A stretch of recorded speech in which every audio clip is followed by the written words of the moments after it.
Bien, doy la bienvenida a esta nueva sesión de la Logia Blavatsky.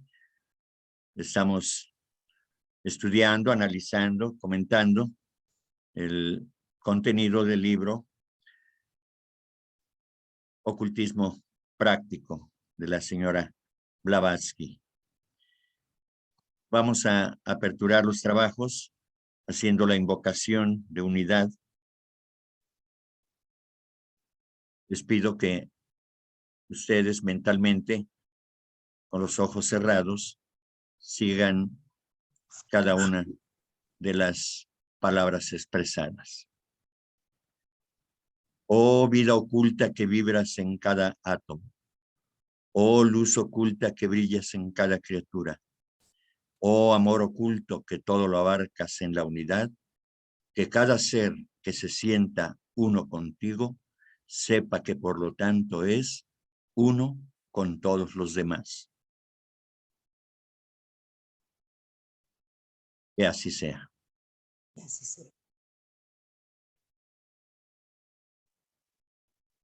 Bien, la súplica amable siempre les pido que por favor mantengan sus micrófonos cerrados para evitar interrupciones. Bien, vamos a iniciar esta nueva sesión con el punto número 4, que dice: además, hay un importante hecho que le conviene conocer al estudiante y es la enorme y casi ilimitada responsabilidad asumida por el instructor en beneficio del discípulo. Desde los gurús orientales hasta los pocos cabalistas de países occidentales que enseñan los rudimentos de la ciencia sagrada, ignorantes muchas veces del riesgo a que se exponen, todos los instructores están sujetos a la misma ley inviolable. Bien, como podemos entender, el karma del maestro con el karma del discípulo, pues quedan ligados una vez que el discípulo es aceptado y trabaja conjuntamente con el maestro. Entonces, la relevancia que tiene esta relación es muy grande, porque es íntima, es de espíritu a espíritu. Entonces, hay una enorme responsabilidad por parte de ambas partes, es decir, de tanto del discípulo como del maestro. El discípulo debe estar totalmente consciente de lo que ello implica, porque retrasa, desde luego, la evolución del propio maestro. Recordemos que los maestros siguen evolucionando también. Y si el discípulo se equivoca, entonces eso repercute también en la vida del maestro. Y eso seguramente que se le hace saber al discípulo, desde luego que se le hace saber. Voy a permitirme leer una parte de la carta número 49 del maestro KH, que fue dirigida al señor Sinet, donde podemos ver claramente, donde aclara este punto que yo les estoy refiriendo, justamente.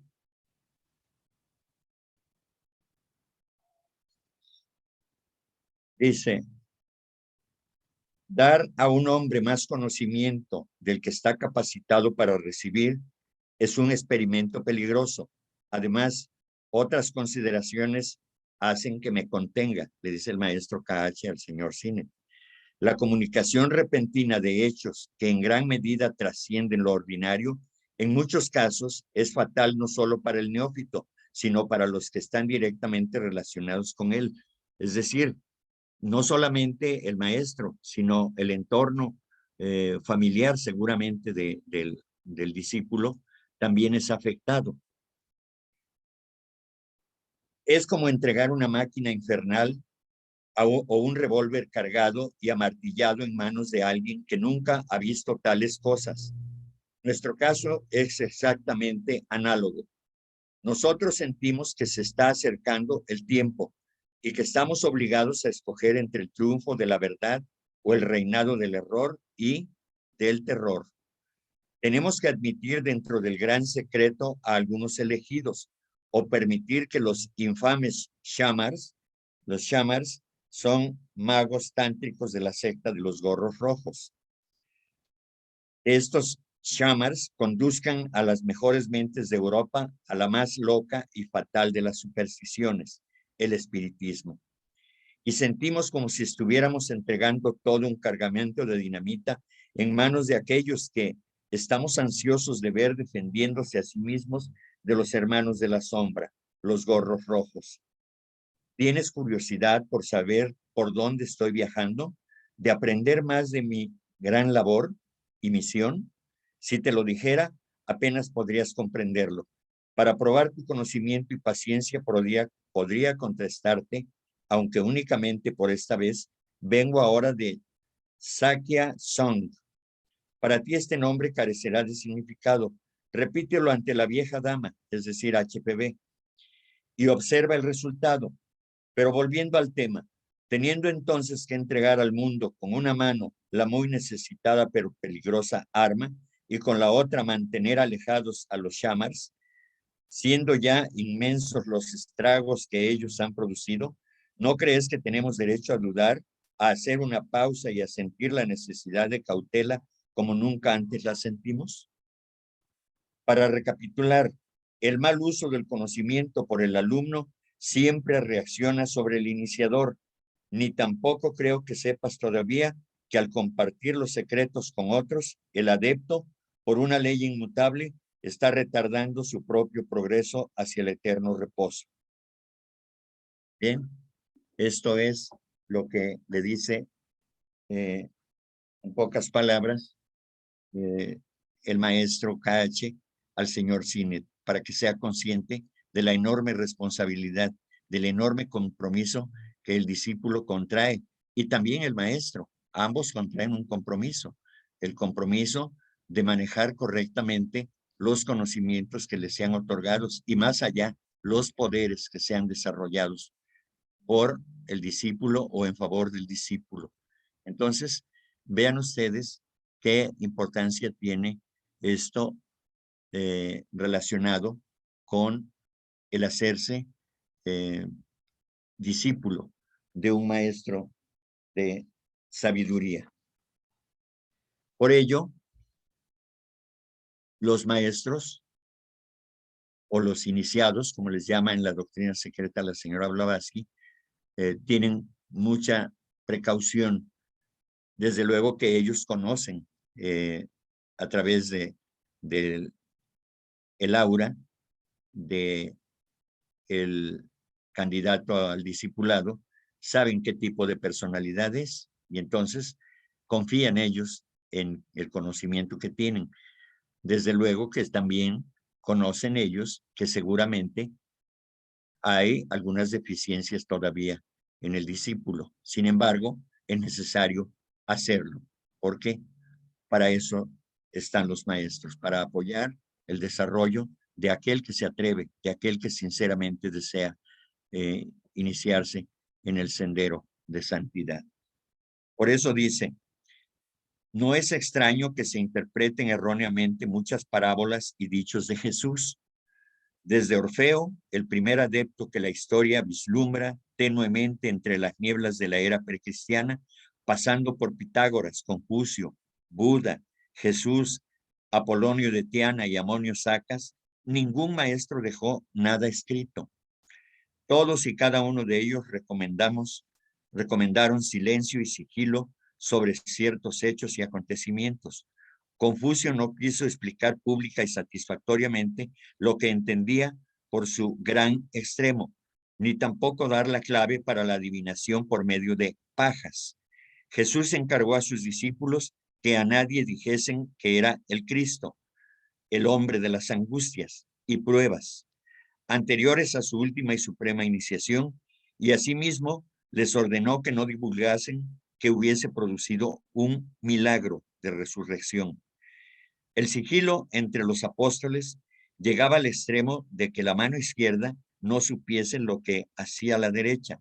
O sea, en términos más claros, que los peligrosos magos negros, enemigos terribles de los adeptos de la mano derecha, especialmente antes de su iniciación suprema, no se aprovecharan de la publicidad para dañar conjuntamente al sanador y al paciente. Por si esto parecieran simples presunciones, desentrañemos el significado de las siguientes palabras terribles. A vosotros es dado conocer el misterio del reino de Dios, mas a los que están fuera, todo se les trata por parábolas, para que viendo vean y no perciban, y oyendo oigan y no entiendan, no sea que alguna vez se conviertan y les sean perdonados los pecados. Esta aseveración en las palabras estas de no sea que alguna vez se conviertan y les sean perdonados los pecados, no significa que Jesús temiera por el arrepentimiento, pudiesen escapar a la condenación los de afuera, según se desprende de la letra muerta, sino cosa muy distinta, es decir, no sea que algún profano comprenda las enseñanzas encubiertas bajo parábolas y por ello se haga capaz de entender los misterios de la iniciación y aún de recibir poderes ocultos. Convertirse quiere decir obtener el conocimiento peculiar de los iniciados y que les sean perdonados los pecados. Significa que sus pecados recaerán sobre el imprudente revelador que, a quien no lo mereciere, ayudara a cosechar lo que no sembró, dándole con ello medios de sustraerse en este mundo a su condigno karma, que de tal modo reaccionaría contra el divulgador, cuya indiscreción produciría mal en vez de bien. Aquí tenemos el ejemplo de que hay que guardar secrecía, seguros de que de esa manera no habrá afectación para los demás y para sí mismo, en el caso del discípulo. Si estas palabras no se interpretaran en el sentido de la ley de sigilo y de karma, evidenciarían aparentemente un espíritu egoísta y falto de caridad. Dichas palabras se relacionan directamente con el terrible dogma de la predestinación. ¿Consistiría un docto y buen cristiano en arrojar sobre su Salvador tan cruel estigma de egoísmo? La tarea de propagar la verdad por medio de parábolas fue encomendada a los discípulos de los grandes iniciados, con el deber de acomodarse a la clave de las enseñanzas secretas, sin revelar sus misterios. Así lo demuestra la historia de todos los grandes adeptos. Pitágoras clasificó a sus alumnos en oyentes, exotéricos y esotéricos. Los magos aprendían y se iniciaban en las más recónditas cavernas de Bactriana. Bactriana es una región del planeta que está al norte de Afganistán y al sur de Uzbekistán.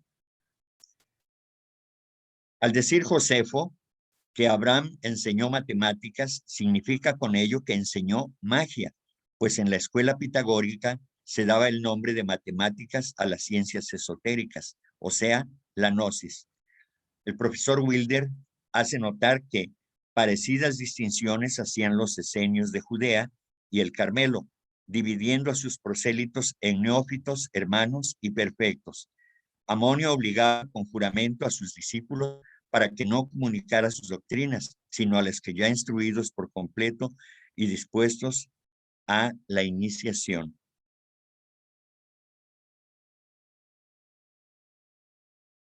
Una de las más poderosas razones de la necesidad de riguroso sigilo nos la da Jesús mismo, si hemos de dar crédito al evangelista Mateo, porque he aquí lo que se hace decir al maestro. No deis lo santo a los perros, ni echéis vuestras perlas delante de los puercos, no sea que las huellen con sus pies y revolviéndose contra vosotros os despedacen. Sentencia de profunda verdad y sabiduría. En nuestra época y aún entre nosotros, las recordamos muchos, a veces cuando ya era demasiado tarde. En una nota relacionada con esto último, dice, la historia nos ofrece numerosas pruebas de esto. Si Anaxágoras no hubiera divulgado la gran verdad enseñada en los misterios de que el sol era más grande que el Peloponeso, no le persiguieran con intento de matarlo las fanáticas turbas. Si aquella otra gentuza levantada contra Pitágoras hubiese comprendido lo que el filósofo quería dar a entender al decir que se acordaba de haber sido el hijo de Mercurio, es decir, el dios de la sabiduría secreta, no se hubiera visto obligado el filósofo de Crotona a huir para salvarse. Tampoco Sócrates hubiera sido condenado a muerte si guardara secretas las revelaciones de su divino daimon. Sabía él que las gentes de su tiempo, excepto los iniciados, no eran capaces de comprender sus enseñanzas acerca de la luna, y así las encerró en una alegoría que resulta de mayor valor científico que muchas hipótesis posteriores. Afirmaba Sócrates que la luna estaba habitada y que los seres lunares vivían en profundos, dilatados y sombríos valles, pues nuestro satélite carecía de atmósfera fuera de tales profundos valles. Esta afirmación, aparte del significado que encierra para los pocos, concuerda con las de la ciencia, porque de haber atmósfera en la luna, no puede ser de otra manera, como dijo Sócrates. Los hechos registrados en los anales secretos de los misterios quedaban sigilosamente ocultos bajo pena de muerte. Es decir, a tal grado es delicado divulgar esas enseñanzas que en su tiempo, como lo expresa aquí, era ocasión para aplicar la pena de muerte si fuera necesario. Seguramente nadie se atrevió a hacerlo, ¿verdad? Prevaleció la prudencia. El mismo Maimónides recomienda el sigilo respecto del verdadero significado de los textos bíblicos, lo cual rebate la común afirmación de que la Sagrada Escritura es el único libro del mundo cuyos divinos oráculos contengan verdad clara sin reservas. Esto puede que sea así para los cabalistas eruditos, pero es precisamente lo contrario para los cristianos, porque he aquí lo que dice el sabio filósofo hebreo Maimónides. Quien quiera que descubra el verdadero significado del Génesis, cuide de no divulgarlo. Así nos lo recomendaron insistentemente todos nuestros sabios, en particular respecto de los 6 días de la creación. Si alguien descubriese por sí mismo o con ayuda de otro el verdadero significado de los 6 días, guarde silencio, y si acaso habla, hágalo de tan oscura y enigmática manera como yo, dejando lo demás para la conjetura, para que lo conjeturen quienes puedan comprenderlo. Entonces, siempre se hablaba, como lo hacía el Maestro Jesús, en parábolas o de manera poética. También siempre se ocultaba un mensaje, el mensaje importante siempre lo ocultaban bajo estos disfraces, tanto de las parábolas como dentro de la poesía. Si de esta manera confiesa el gran filósofo hebreo el simbolismo esotérico del Antiguo Testamento, natural es que los padres de la Iglesia confiesen otro tanto acerca del Nuevo Testamento y de la Biblia en general. Así vemos que Clemente de Alejandría y Orígenes le reconocen explícitamente esta aseveración. Clemente de Alejandría, que había sido iniciado en los misterios eleusinos con conocimiento de causa, dice: las doctrinas allí enseñadas contenían en sí el objeto de toda instrucción conforme a Moisés y los profetas, cuya ligera tergiversación se le puede dispensar al buen padre. Después de todo, se deduce de lo transcrito que los misterios judaicos eran idénticos a los de paganos griegos, que los tomaron de los egipcios y estos a su vez de los caldeos, quienes los aprendieron de los arios, estos de los atlantes y así antecedentemente, mucho antes de los tiempos de aquella raza. Clemente de Alejandría atestigua además el secreto significado del Evangelio, cuando dice que no a todos se les puede comunicar los misterios de la fe. He aquí lo que dice.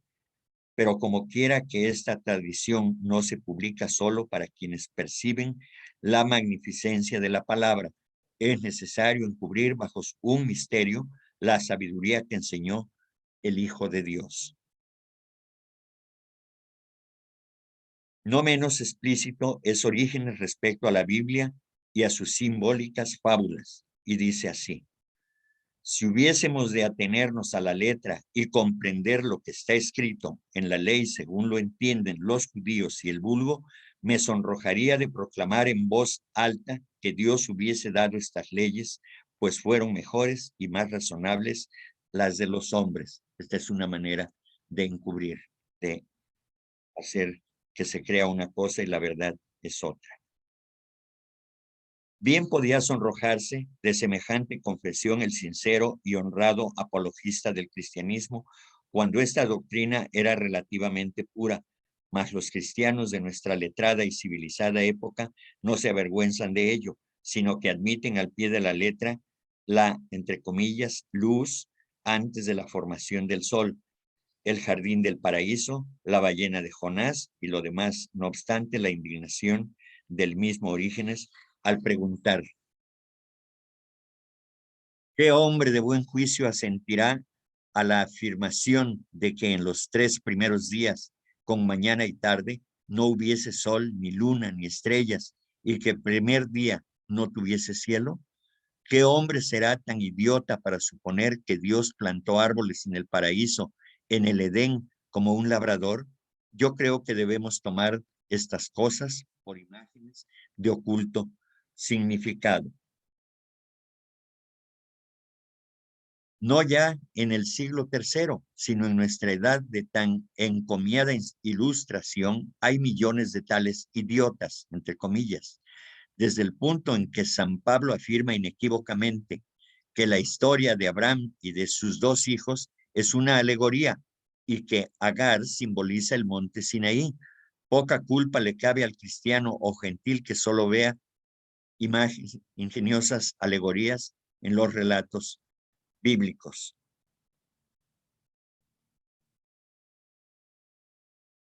En lo relativo a Pablo, esto se los dijo a los Gálatas.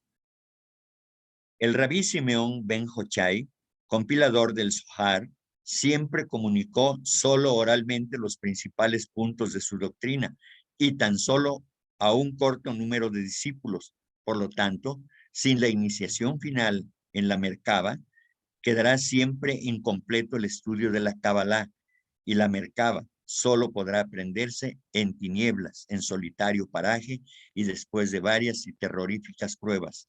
Desde la muerte del gran iniciado judío, esta secreta doctrina ha sido inviolable, arcano para el mundo exotérico. En la venerable secta de los Tanaim, o mejor dicho, de los Tananim, o sabios, estaban los varones prudentes y doctos, encargados de enseñar prácticamente los secretos y de iniciar a algunos discípulos en el grande y supremo misterio. Pero en la segunda sección del Mishnah Hayiga se dice que el índice de la Merkabah solo debe confiarse a los doctores viejos. El Gemara es todavía más dogmático. Los secretos de mayor importancia de los misterios no se revelan ni aún a todos los sacerdotes.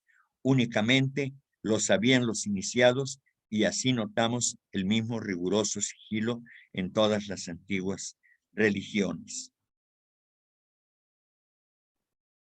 ¿Qué dice por su parte la Kabbalah? Los grandes rabinos anatematizan hoy a quienes verbalmente admiten sus existencias. Leemos en el Zohar: ay del hombre que tan solo ve en el Torá, esto es, en la ley, simples recitados y palabras vulgares, porque si en verdad contuviera eso únicamente, seríamos nosotros, hoy mismo, capaces de componer un Torá mucho más digno de admiración.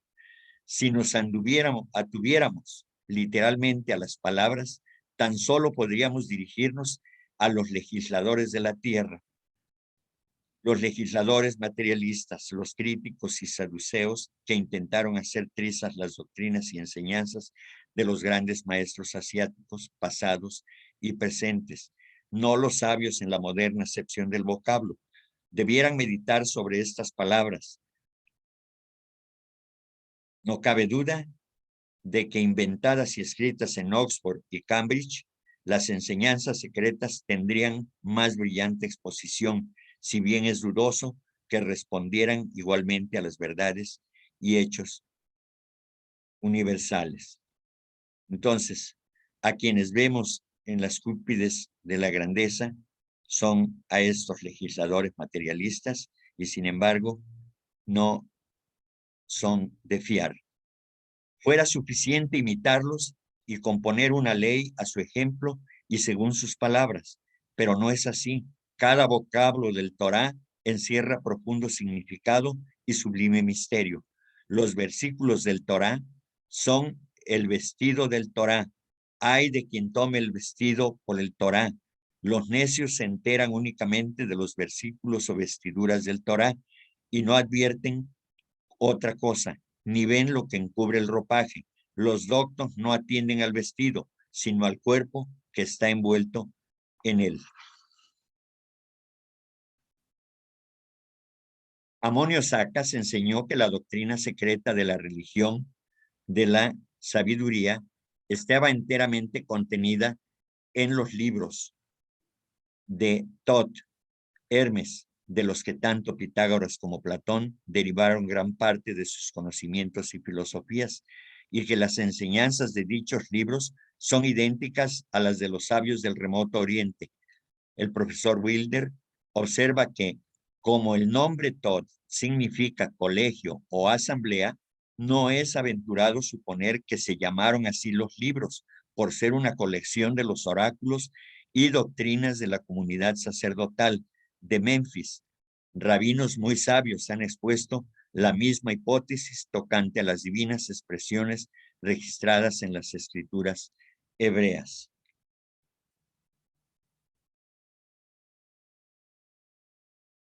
Es muy posible, pero los profanos nunca comprendieron ni de mucho las expresiones divinas. Filón judeo, que no era un iniciado, fracasó en el empeño de desentrañar su oculta significación. Pero tanto los libros de Hermes como la Biblia, los Vedas o la Kabbalah prescriben el mismo sigilo sobre ciertos misterios de la naturaleza simbolizados en su texto. Ay de quien divulgue indiscretamente las palabras cuchicheadas al oído de Manushi por el primer iniciador. El libro de Enoch explica quién era este iniciador. De boca de los ángeles oí las cosas y comprendí cuanto vi, aquello que no sucederá en esta generación, es decir, raza, sino en otra que ha de venir en tiempos muy distantes, es decir, la sexta y la séptima razas, según refieren los elegidos, los iniciados.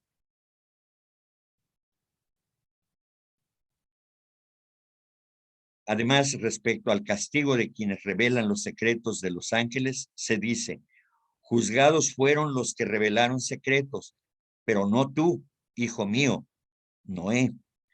Tú eres puro y bueno, y no se te puede acusar de descubrir o revelar secretos. Hay en nuestro tiempo hombres que han llegado a descubrir secretos sin ayuda extraña, por su propia sabiduría y sagacidad, siendo de recto proceder y no intimidados por amenazas ni súplicas, pues no se han comprometido a guardar silencio, se asombran ante tales revelaciones. Uno de estos hombres es el erudito autor y descubridor de una clave de los misterios hebraico-egipcios. Según él, se notan algunas extrañas características relacionadas con la composición de la Biblia. Quienes compilaron este libro fueron hombres como nosotros, que conocieron, vieron, manejaron y realizaron por medio de la clave de las medidas, es decir, según el autor se trata de demostrar de esta clave se derivaron primitivamente la pulgada inglesa y el codo de los antiguos.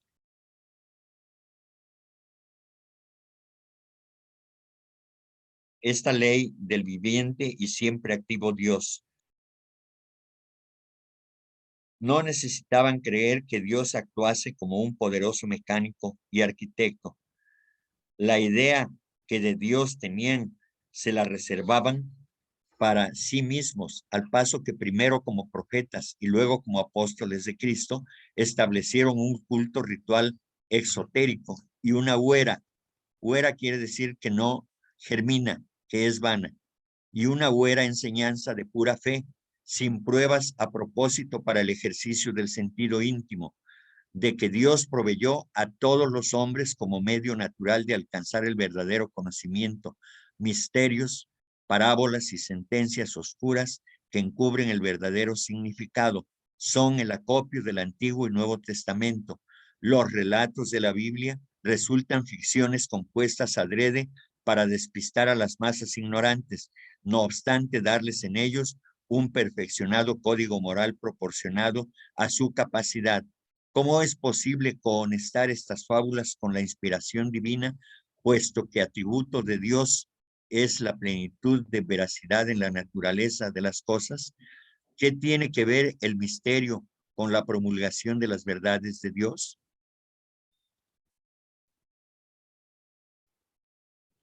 Nada en absoluto, ciertamente. Si tales misterios hubiesen sido dados desde el principio, como sucedió con las primitivas semidivinas, puras y espirituales razas de la humanidad que poseían las verdades de Dios y según ellas y su ideal vivían preservándolas, en tanto que apenas hubo mal alguno, por lo que apenas fuera posible abusar de aquellas verdades, pero la evolución y la caída en la materia es también una de las verdades y una ley de Dios. Y a medida que el género humano fue progresando y llegó a ser cada generación más carnal, terrenalmente principió a afirmarse la individualidad de cada ego temporario. El egoísmo personal se desarrolla e incita al hombre a abusar de su conocimiento y poderío, porque el egoísmo es semejante al edificio cuyas puertas y ventanas dan siempre paso libre a todo el linaje de iniquidades para que penetren en el alma humana. Pocos fueron durante la primera juventud de la humanidad y menos todavía hoy los hombres dispuestos a practicar la varonil declaración de Pope de que no hubiera vacilado en destrozarse el corazón si de egoísta amor propio latiera, burlándose del prójimo.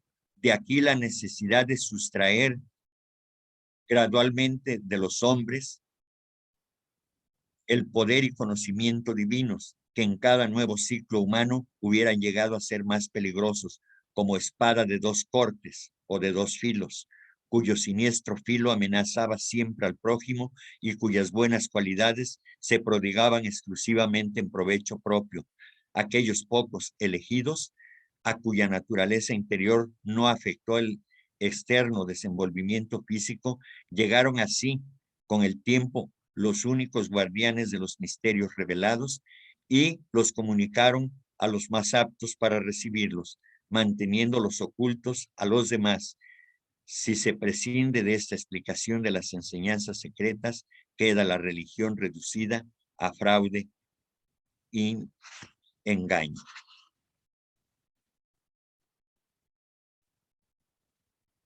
Cuando el primer sacerdote inventó la primera oración de súplica egoísta, se perpetuó el más nefando crimen de lesa humanidad. La idea de un Dios propicio a las súplicas para bendecir las armas de sus adoradores y aniquilar a los enemigos, que son hermanos, un Dios que da oídos a laudes entreverados de ruegos para que los vientos le sean favorables al suplicante y contrarios al que navega en opuesto rumbo. Esta idea es la que ha nutrido el egoísmo en el hombre y le ha privado de confianza en sí mismo. La oración es acto noble cuando la mueve un intenso sentimiento y ardiente deseo del bien ajeno, sin mira alguna personal. El ansia de un más allá en santa y bendita en el hombre, pero a condición de que con sus semejantes comparta su dicha. Podemos comprender y estimar debidamente las palabras del pagano Sócrates al decir con profunda sabiduría: nuestras oraciones deben encaminarse a la prosperidad de todos, porque los dioses saben muy bien lo que particularmente nos conviene. Es evidente que excepto Pablo y Clemente de Alejandría, iniciados ambos en los misterios, ningún otro padre de la iglesia conoció gran cosa de las verdades secretas. Por la mayor parte fueron gentes ignorantes e incultas, y si como le pasó a Agustín, Lactancio, el venerable Beda y otros, no conocieron hasta tiempos de Galileo las enseñanzas que en los templos paganos se daban acerca de la redondez de la Tierra, sin hablar del sistema heliocéntrico. Puede colegirse cuán supina sería la ignorancia de los demás.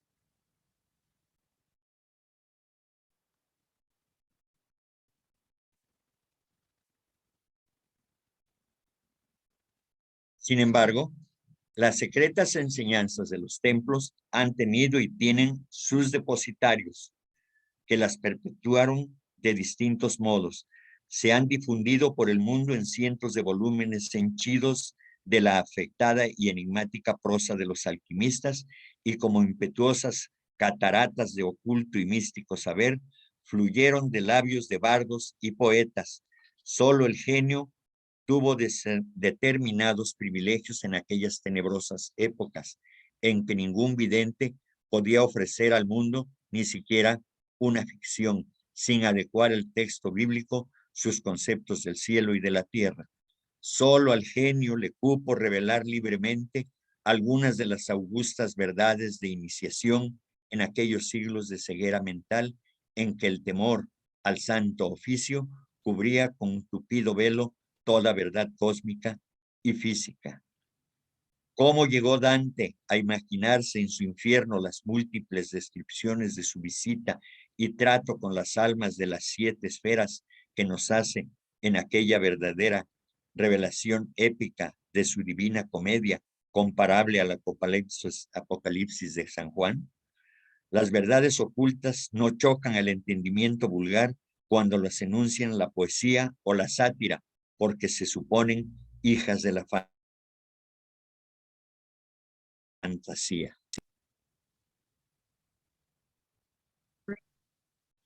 Evidentemente, las sociedades civilizadas solo están medio preparadas a recibir la revelación.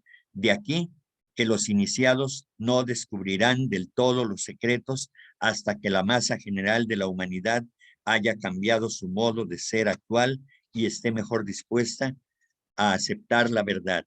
Razón tenía Clemente de Alejandría al decir: es indispensable ocultar en un misterio la sabiduría hablada que enseñan los hijos de Dios. Según iremos viendo, esta sabiduría concierne a las primievales verdades que los hijos de la mente y los constructores del universo comunicaron a las primeras razas humanas. En todos los países antiguos que por civilizados se tuvieran, hubo una doctrina esotérica, un sistema llamado genéricamente sabiduría. A quienes se aplicaban a su estudio y fomento se les dio el nombre de sabios. Pitágoras llamó a este sistema gnosis o conocimiento de las cosas que son. Los antiguos maestros, los sabios de la India, los magos de Persia y Babilonia, los videntes y profetas de Israel, los hierofantes de Egipto y Arabia y los filósofos de Grecia y Roma, incluían en la noble denominación de sabiduría todo conocimiento de naturaleza para ellos divina, distinguiendo una parte esotérica y una parte exotérica. A esta última la llamaron los rabinos Merkaba, o sea, cuerpo o vehículo del conocimiento superior. Más adelante hablaremos de las leyes del sigilo a que están sujetos los discípulos orientales o chelas. Y ahora veremos cuáles son los motivos del sigilo que ya adelanté en la primera lectura que hice en la carta 49 del maestro K.H. Dice: frecuentes han sido las quejas contra el celo de los iniciados, al reservar las ciencias ocultas, negándoselas a la humanidad, A los guardianes del saber secreto se les ha culpado de egoísmo por detentar los tesoros de la sabiduría antigua y se ha dicho que eran positivamente criminal guardar tales conocimientos, entre paréntesis, si es que había alguno, privando de ellos a los hombres de ciencia, etcétera. No obstante, motivos poderosos debió de haber para ello, cuando los albores de la historia, tal fue la conducta de todos los hierofantes y maestros. Hierofante es el que explica las cosas sagradas, es decir, el revelador de la ciencia sagrada y jefe de los iniciados. A Pitágoras, el primer adepto y verdadero hombre de ciencia en la Europa precristiana, se le vituperan por haber enseñado en público que la Tierra estaba fija y que las estrellas se movían alrededor de ella, mientras que a los discípulos predilectos les enseñaba el sistema heliocéntrico y que la Tierra era un planeta. Muchas son las razones que motivaron este sigilo. En Isis sin velo se expuso ya la principal que ahora repetiremos. Desde el día mismo en que el primer místico enseñado por el primer instructor perteneciente a las divinas dinastías de las primitivas razas, aprendió los medios de comunicación entre este mundo y los mundos de la hueste invisible. Entre las esferas material y espiritual, pudo comprender que fuera desquiciar esta misteriosa ciencia el abandonarla a la profanación involuntaria del profano populacho. Su abuso determinaría la rápida destrucción de la humanidad. Parecidamente, así se pusieran sustancias explosivas en manos de chiquillos, proporcionándoles además la lumbre con que encenderlas. El primer instructor divino inició tan solo a unos cuantos discípulos, y estos guardaron silencio ante el vulgo. Reconocieron ellos a su Dios, entre comillas, y todo adepto sintió al gran yo dentro de sí, el Atman, el yo, el poderoso Señor y protector, mostró la plenitud de su potencia en quienes lo reconocían idéntico al yo soy, al ego sum, al asmi, y eran capaces de escuchar la aún leve voz. Desde los días del hombre primitivo, descritos por el primer poeta védico, hasta la edad presente, no hubo filósofo digno de este nombre que no mantuviera tan misteriosa verdad en el silente santuario de su corazón. Si fue iniciado, la aprendió como ciencia sagrada. Si de otra manera, cual Sócrates, repitiéndose a sí mismo e inculcando a sus discípulos el noble consejo, conócete a ti mismo, reconoció a Dios en su interior. El rey salmista nos dijo, sois dioses, y vemos que Jesús recuerda a los escribas que esta expresión fue dirigida a los mortales que sin blasfemia anhelaban para ellos el mismo privilegio, y como fidelísimo eco afirma San Pablo que todos somos templos del Dios vivo, mientras en otro pasaje observa cautelosamente que estas cosas solo son para los sabios y no es lícito hablar de ellas.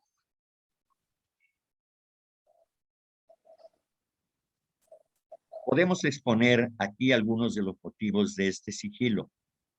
Primero, la ley fundamental y clave maestra de la teurgia práctica en sus principales aplicaciones al detenido estudio de los misterios cósmicos siderios, físicos y espirituales, fue y es todavía lo que los neoplatónicos griegos llamaron teofanía.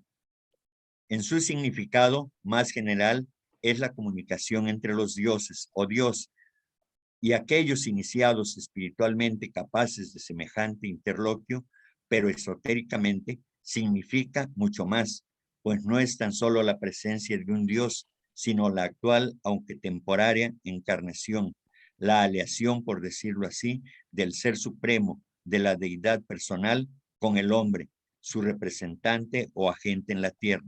Por ley general, el Dios supremo, la superalma, Atma Buddhi, del ser humano, tan solo cobija al individuo durante la vida mortal con objeto de darle revelaciones y enseñanzas, siendo lo que los católicos llaman ángel de la guarda, que a nuestro lado nos vigila, pero en el caso del misterio teofánico, esta superalma encarna plenamente en el teurgo para realizar alguna revelación.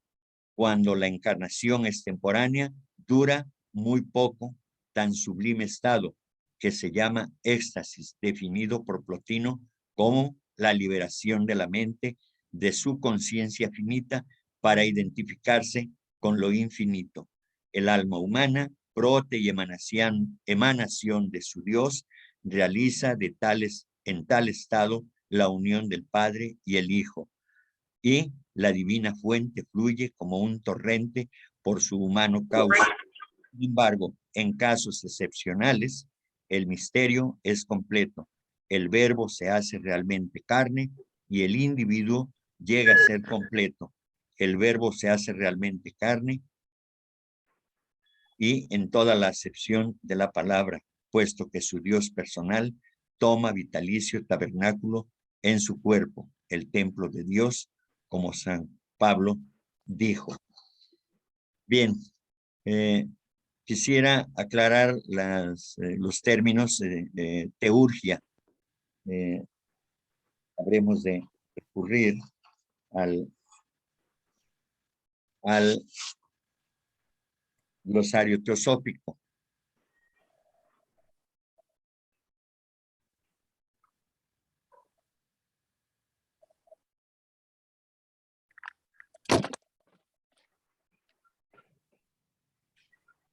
Y aquí tenemos que teofanía es entre los neoplatónicos Dios en el hombre, Dios cobijando al hombre.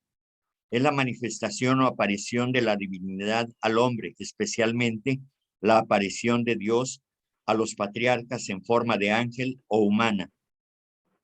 Según se colige de ciertas confesiones de Platón, Proclo y otros autores de nota, los iniciados gozaron de la teofanía, esto es, tuvieron visiones de dioses y de verdaderos espíritus inmortales, como dice muy bien Taylor.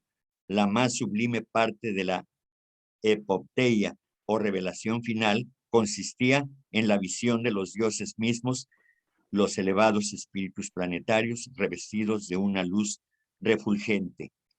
Bien, y ahora la otra palabra que es teurgia.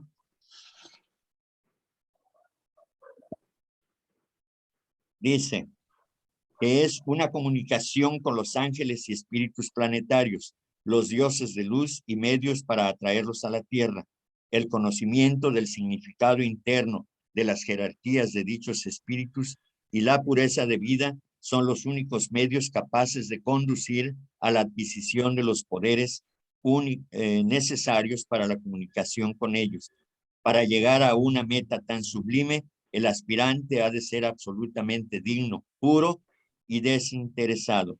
La práctica de la teurgia es muy poco conveniente y hasta peligrosa en la actualidad. El mundo se ha corrompido demasiado para practicar lo que solo hombres tan santos y sabios como Amonio, Plotino, Porfirio y Jámblico, los más instruidos de todos los teurgistas, podían intentar con impunidad. En nuestra época, la teurgia o magia divina y benéfica es cosa harto predispuesta a convertirse en goesia o, en otras palabras, en hechicería. Bien.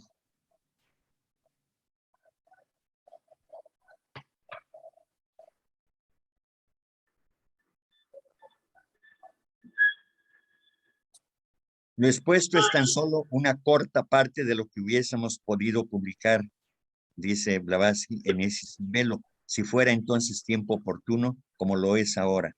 Nadie estudiaría provechosamente las ciencias ocultas a menos que se entregue a ellas en cuerpo, corazón y alma.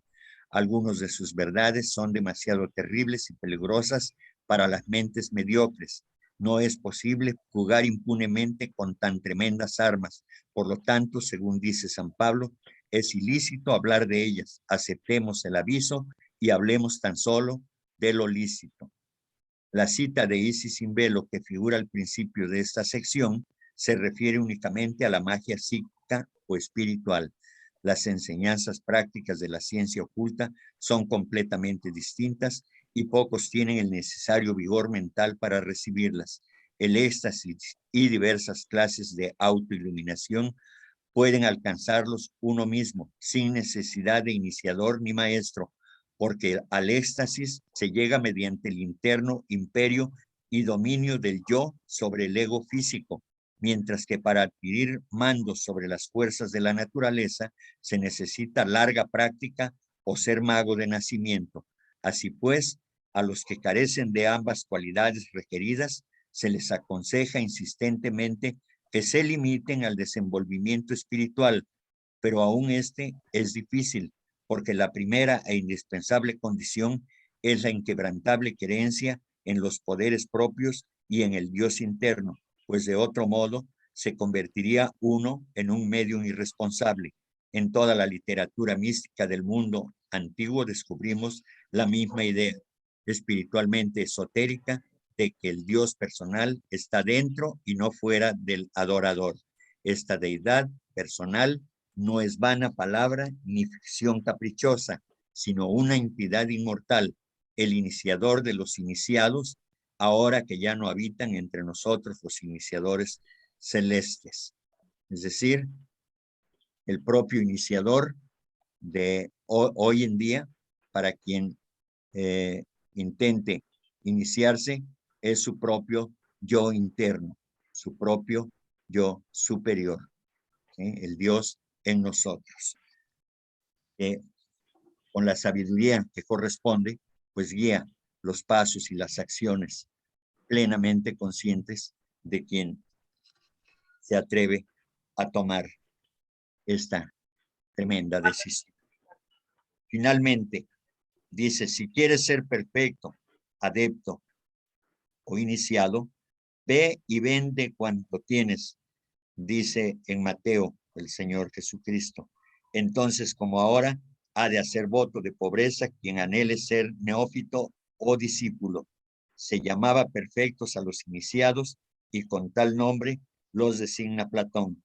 Los esenios tenían sus perfectos y San Pablo dice explícitamente que los iniciados solo pueden hablar delante de otros iniciados. Solo entre los perfectos hablamos sabiduría.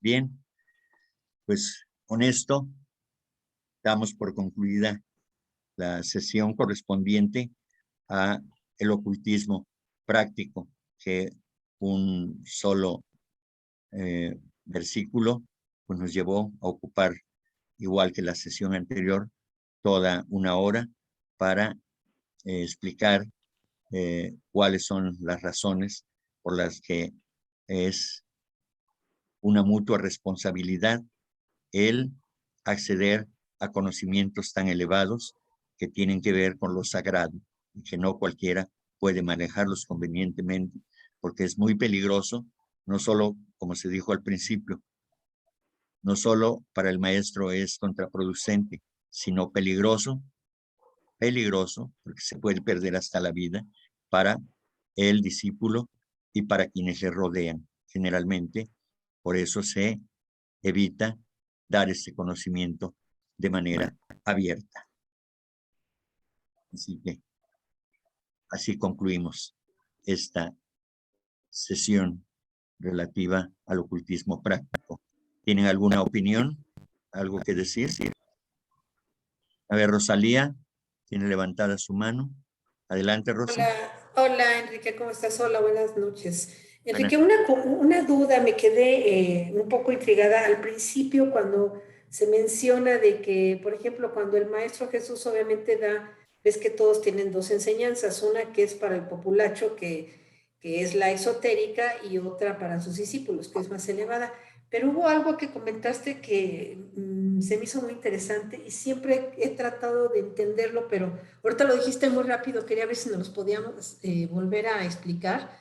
Este karma que se hace entre el maestro y el discípulo, por ejemplo, cuando algo se comentó de que cuando se entrega se llegara a entregar, por ejemplo, esa sabiduría que obviamente no se va a entregar, que es al populacho, a quien sea, pues imagínate, es una responsabilidad tremenda que es como si se le entregara ya la tarea hecha a la gente y esa gente pues obviamente tiene que aprender a través de la experiencia y a través de la experiencia y del dolor pues tiene que ir evolucionando y obviamente algo entendí yo que si se le da así la enseñanza así gratis, obviamente eso es absurdo, pero digo, es una forma de reflexionar, que se le entregue esa enseñanza, pues obviamente le va a ahorrar vidas y va a ser así, va a llegar muy limpio, pues eso es una tontería, ¿no?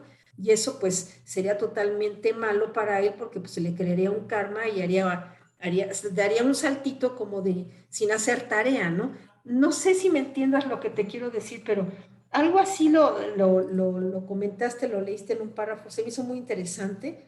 No sé cómo sería eso, que nos lo explicaras un poquito en qué consistiría eso que obviamente pues los maestros no van a hacer, ¿no? Simplemente es una explicación por el karma que causaría tanto al discípulo como al maestro. Ahí me quedó esa duda.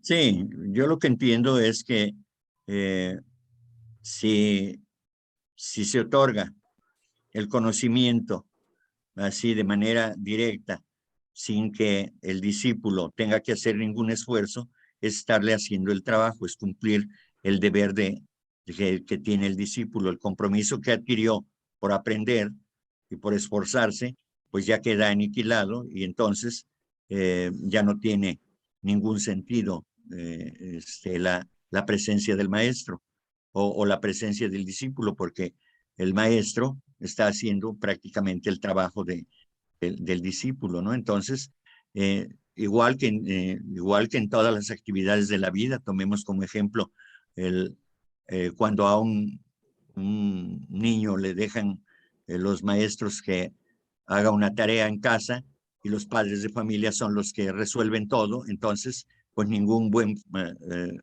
beneficio obtiene el, el niño, el educando, ¿verdad? Es un perjuicio que está recibiendo. Igualmente aquí el maestro, si él va a hacer el trabajo del discípulo, entonces el perjuicio es directamente para el discípulo, porque no aprende nada, ¿sí? Y se expone a cometer una serie de errores que por no tener el conocimiento, no tener esa sabiduría, pues comete errores y eso es bajo la responsabilidad del maestro, como tú dijiste justamente, pues eso un maestro de sabiduría pues no lo va a hacer. El, el maestro solamente acompaña, da instrucciones, no hace el trabajo del discípulo. Es lo que yo comprendo. Muchas gracias, Enrique. Me había quedado un poco de duda, pero ya me quedó clarísimo. Muchas gracias. De nada. Adelante, Ruby. Buenas noches, queridos hermanos. Mi querido hermano Enrique, nada más me queda la duda de qué es Merkabah, porque yo había leído en un libro que se llama El árbol de la vida, de un señor que se hace llamar Melquisedec, que el Merkabah es un cuerpo sutil que pocos alcanzan a desarrollarlo, pero que sí podemos a través de pues la iniciación, ¿no? Pero no sé si este concepto que yo tengo está bien o es erróneo, mi querido Enrique. A ver, vamos a recurrir al, este, al, al glosario teosófico que nos dice lo siguiente. Merkabah o Merkaba, con V y con B. Dice un carro. Dicen los cabalistas que el ser supremo, después de haber establecido los 10 sefirot, que en su totalidad son Adad Kadmon, el hombre arquetipo o celeste, los utilizó a guisa de carro o trono de gloria para descender con él sobre las almas de los hombres. Los rabinos judíos daban a su serie religiosa secular el nombre de Merkaba, el cuerpo exterior, el vehículo o la cubierta que encierra el alma oculta, esto es, su ciencia secreta más elevada. Esto lo dice la clave de la teosofía. Y sí, es como igualmente aquí, en esto que estamos abordando sobre el ocultismo. En la sesión anterior hablaba de decir, no es lo mismo ser un teósofo que un ocultista. Es decir, la enseñanza de la teosofía solamente ve la parte externa de lo que es verdaderamente las verdades que tienen que mantenerse en secreto. Es decir, es el cuerpo interno, digamos, es el espíritu de la enseñanza. Igualmente aquí en la Merkaba, por eso hacían la mención de que algunos atienden al cuerpo externo o a la vestidura, al ropaje, y otros atienden al cuerpo, o sea, a lo que es lo interno. Entonces, la Merkaba es la parte externa, según lo que dice aquí, de la enseñanza. Igual que en los evangelios, pues solamente se da a través de parábolas el conocimiento para aquellos que pueden interpretarlo, entenderlo y ponerlo en práctica, porque para los demás, pues son solamente algunas cosas, expresiones, digamos, que sí tienen que ver con su vida y que pueden interpretarse fácilmente por cualquier persona. Pero en este caso, a lo que se refiere es que efectivamente es la parte exterior, es decir, el vehículo, ¿sí? de la verdadera enseñanza dentro de los hebreos. Gracias, Quique. De nada, gracias a ti.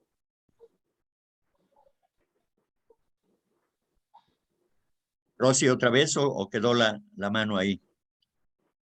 Perdón, la bajo, Sí, disculpen. gracias. Bien. ¿Alguien más?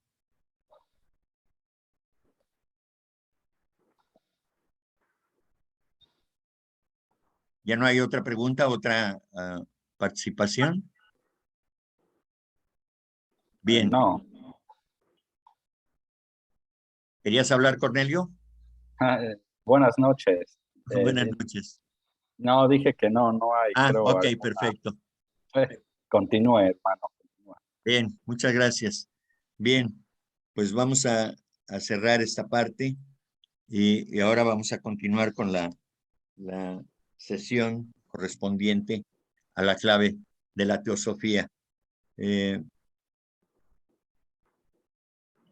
Voy a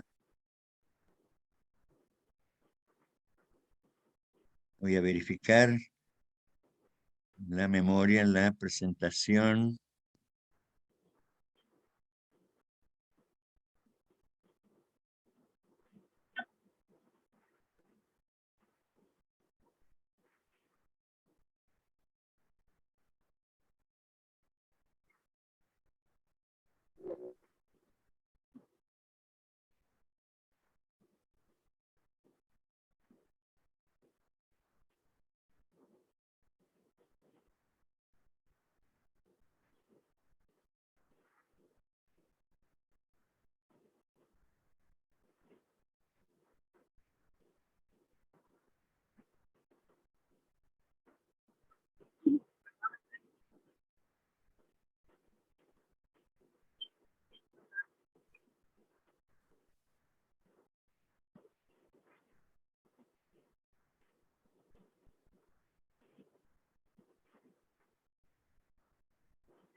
Ya pueden observar ahí la presentación. Ya se observa. Bien.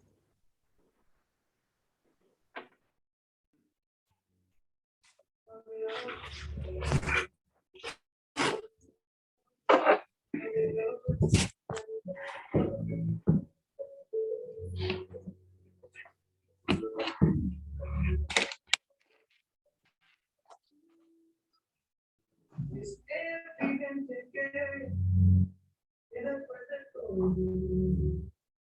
todo lo que hemos pasado y lo termina enamorándote, es evidente que estamos lejos. Hermana Cecilia, su micrófono está encendido. A ver.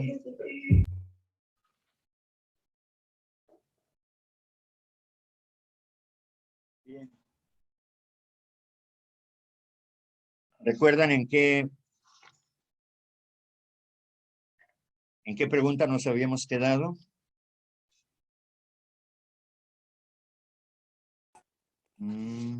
Estábamos en la página 18.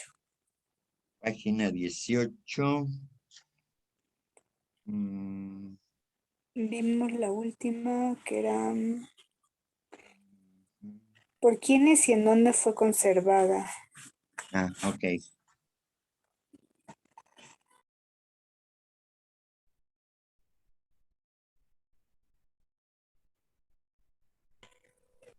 Esa es la que íbamos a ver, según yo. ¿Tienes? Sí, es la 11, correcto.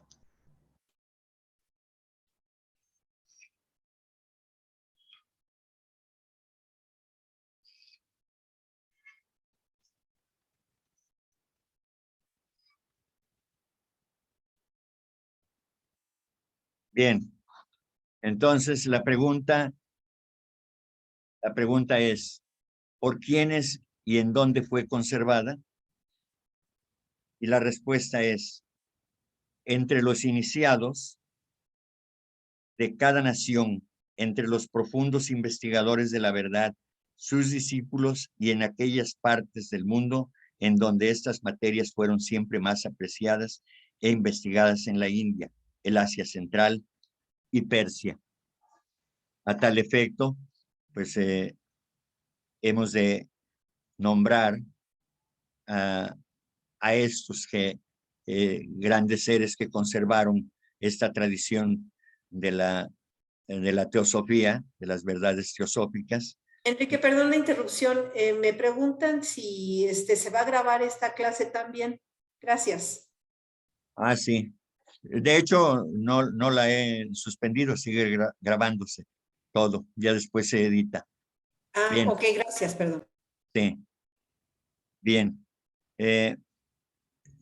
Dentro de los guardianes de esta sabiduría, tenemos, por ejemplo, a Rama, en la India, que fue el séptimo avatar de Vishnu, el señor Krishna, Arya Sanga, Buda, entre los iranios, a los zoroastros, el último, por cierto, de los 29 zoroastros que en la doctrina secreta se habla de ello. Hermes, Platón, Pitágoras, Orfeo, Jesús, Apolonio de Tiana, Confucio, Lao Tse, Amonio y una serie de, no tan grande desde luego, de sabios de tiempos pasados que guardaron siempre esta filosofía llamada teosofía. Ellos han sido los guardianes de esta sabiduría y por tanto es a quienes debemos el agradecimiento por siempre. A ver, permítanme.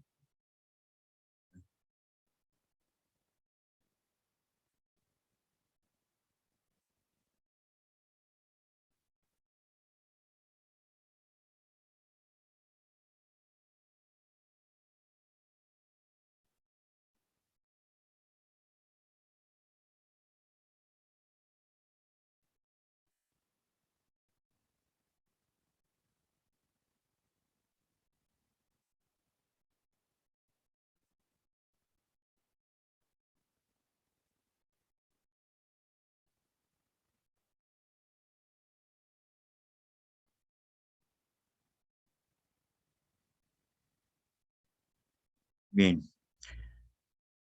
Volvemos. Entonces, no han sido, digamos, un ejército, una legión de grandes seres que han compartido, que han resguardado, que han conservado esta sabiduría, pero sin embargo han dejado huella, han dejado una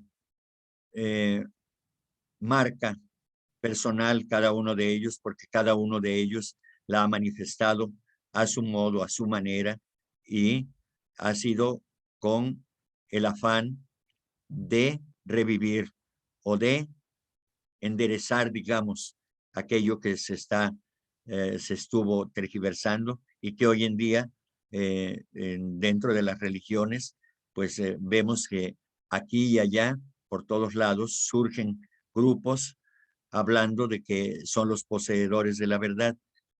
La única verdad la poseen ellos y ellos saben interpretar correctamente los textos que dejan a través de sus discursos, a través de sus razonamientos que la humanidad después va registrando. Y entonces son estos grandes seres los que han conservado esta tradición. Bien.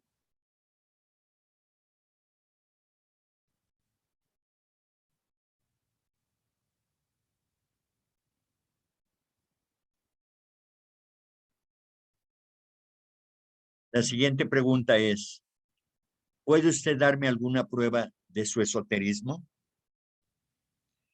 La respuesta es, la mejor prueba que podéis tener consiste en el hecho de que cada culto religioso, o mejor dicho, filósofo antiguo, comprendía una enseñanza esotérica o secreta y un culto exotérico, es decir, público.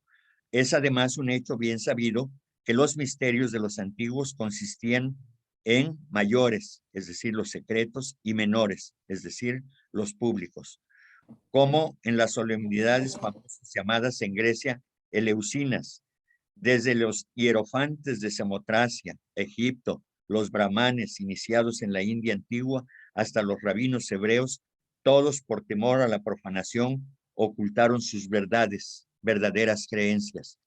Llamaban los rabinos hebreos a sus 6 religiosas seculares la merkaba o cuerpo exterior, el vehículo o la cubierta que oculta al alma, es decir, a su ciencia secreta más elevada.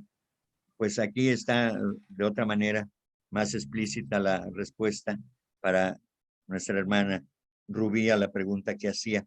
Y llama la atención que pues yo sin pensar en nada, sin tener que investigar qué contenían uno y otro libro, pues resulta que ahorita por lo menos vamos, digamos, a la par, porque hablamos en el ocultismo práctico de esto, que estamos hablando aquí también ahora en la clave de la teosofía, para pues hacer una marcada coincidencia en este sentido.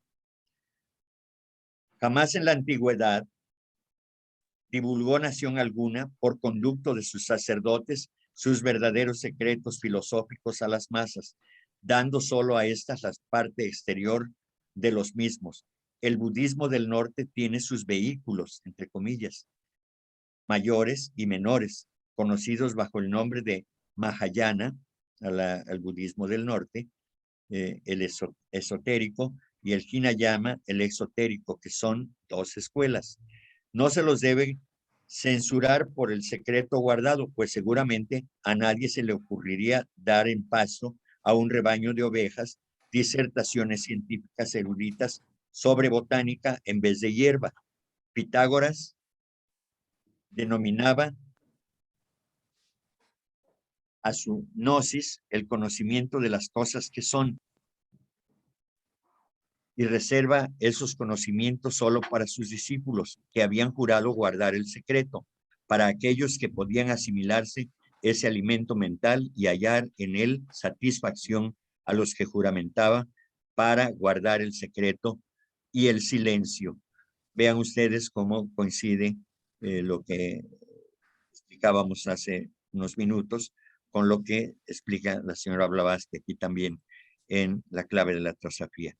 Los alfabetos ocultos y las cifras secretas son el desarrollo de los antiguos escritos hieráticos egipcios, cuyo secreto estaba antiguamente en poder de los hierogramatistas, sacerdotes egipcios iniciados, según nos dicen sus biógrafos, y Amonio Sacas juramentaba a sus discípulos para que no desfigurasen sus doctrinas superiores, excepto a aquellos que ya habían sido instruidos en los conocimientos preliminares y que también estaban ligados por juramento.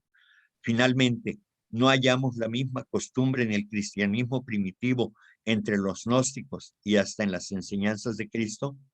¿Acaso no habla él a las masas en parábolas de doble sentido, explicando únicamente a los discípulos sus motivos? A vosotros, dice, es dado el conocer los misterios del reino de los cielos, pero a aquellos que fuera todas esas cosas se explican en parábolas. Los esenios de Judea y del Carmelo hacían igual distinción, dividiendo a sus miembros en neófitos, hermanos y perfectos o iniciados. Ejemplos acerca de este particular pueden sacarse de todos los países. Bien, esto no hace más que corroborar lo que habíamos dicho en la sesión anterior.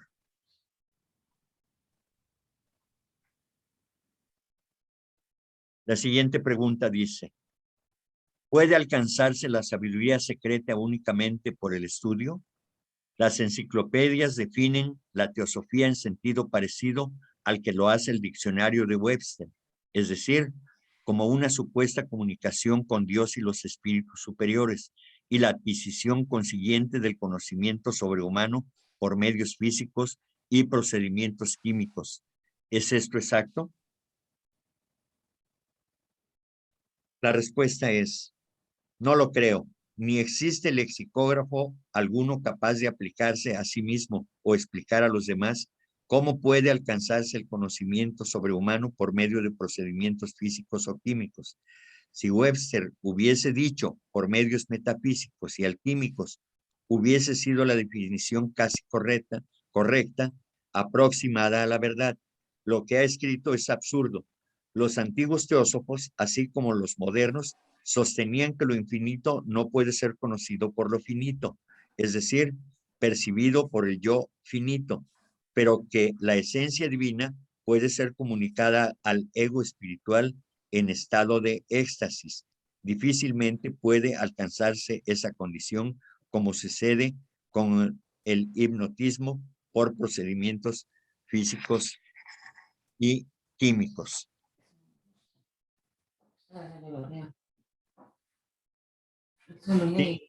Desde luego que esta sabiduría secreta no se puede alcanzar únicamente a través del intelecto. Es necesario ir más allá. Es necesario practicar.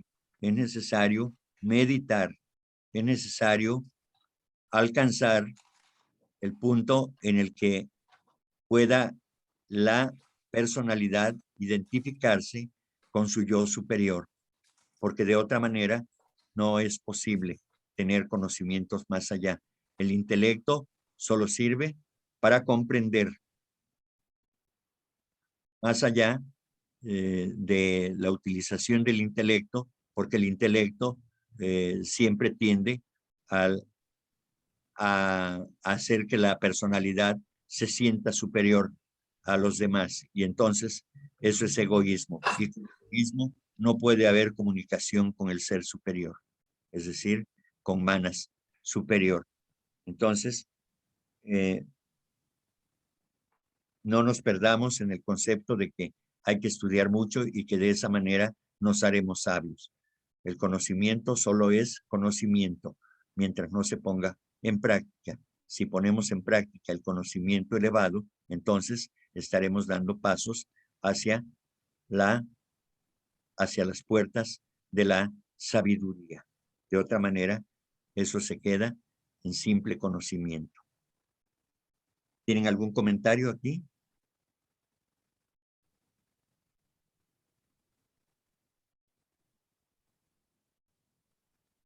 Bien, entonces vayamos a la siguiente pregunta.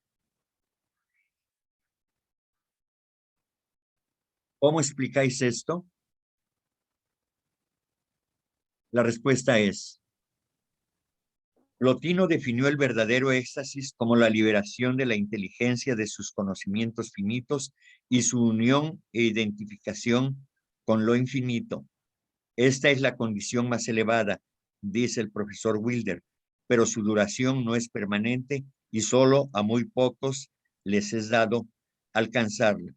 es decir, el estado de éxtasis o samadhi, pues solamente dura el tiempo en que el practicante, el yogi, se dispone a realizar esta acción y entonces pues no dura por siempre. Quienes están en ese estado pues son los maestros de sabiduría que están en otro estado de evolución totalmente fuera de nuestro alcance por el momento, ¿verdad? Entonces, es necesario practicar mucho, desde luego, pero sobre todo purificarnos mental, física y emocionalmente para poder alcanzar esa condición. Tal condición es idéntica al estado que se conoce en la India con el nombre de Samadhi. Este último es practicado por los yogis que lo facilitan físicamente por la mayor abstinencia en la comida y bebida y por un esfuerzo mental continuo por purificar y elevar la mente. Entonces, no solamente es el limpiar las emociones y los pensamientos, sino también el cuerpo físico. Recordemos que el cuerpo físico es el vehículo del yo superior, de la mente superior, y también lo es de el cuerpo de los deseos, del principio de los deseos, que es Kama. En este caso, entonces, conviene también, desde luego, para una mejor comunicación, conviene limpiar también el cuerpo, es decir, tener un cuerpo purificado, sin toxinas, sobre todo de el consumo de carnes y de bebidas embriagantes y de drogas. Es necesario hacer este tipo de acciones para que pueda accederse a un estado de conciencia superior. La meditación es silenciosa y no pronunciada, o como lo expresa Platón, es el ardiente anhelo del alma hacia lo divino, no para pedir alguna gracia o favor particular, como sucede con la oración común, sino por el bien en sí, por el bien supremo universal, del que somos en la tierra una parte y de cuya esencia todos procedemos. Así pues, añade Platón, guarda silencio en presencia de los seres divinos hasta que se disipen las nubes ante tus ojos y te permitan ver con la luz que de ellos emana, no aquello que se te presenta como bueno, sino aquello que es intrínsecamente bueno. Hay un pie de nota que dice aquí: esto es lo que el ilustrado autor del neoplatonismo, el profesor A.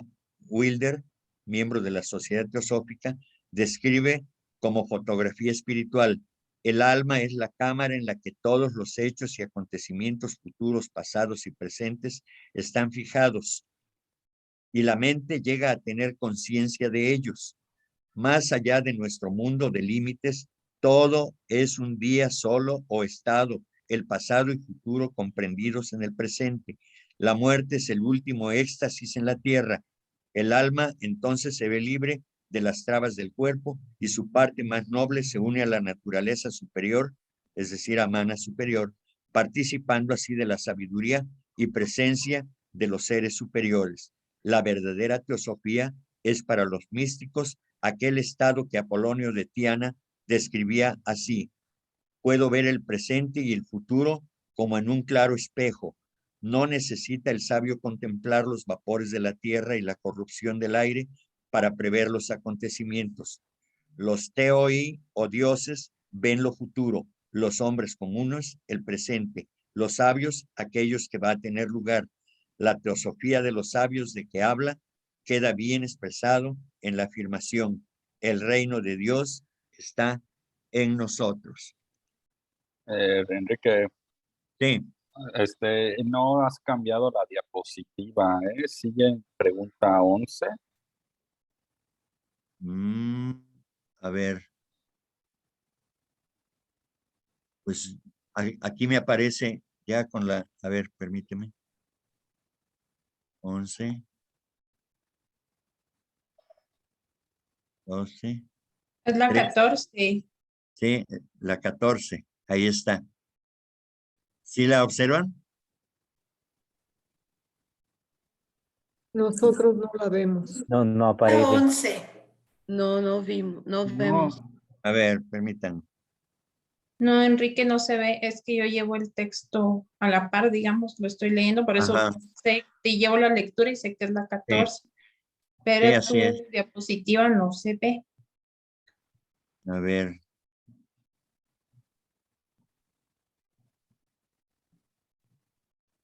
A ver, voy a ver qué está pasando.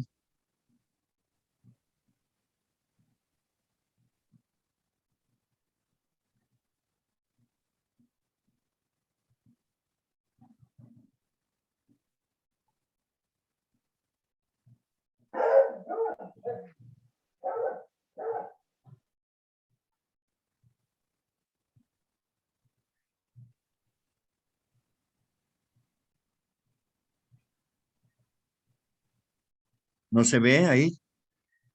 no. Bueno, pues Yo no creo sé que qué está. si quiere, Sí. Enrique, deje de compartir y vuelva a hacerlo nuevamente. A ver. Deje de compartir y vaya a la página que quiera hacerlo y lo intenta. Ajá.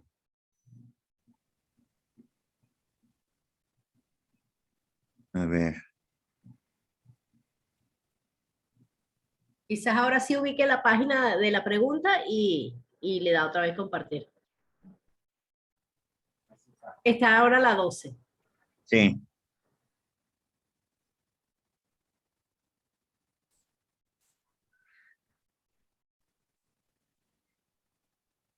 ¿Ya cambió? Sí. Está por la Excelente. 13. Ahí está la 14. Pero creo que esa ya la terminó, creo que viene ya la 15.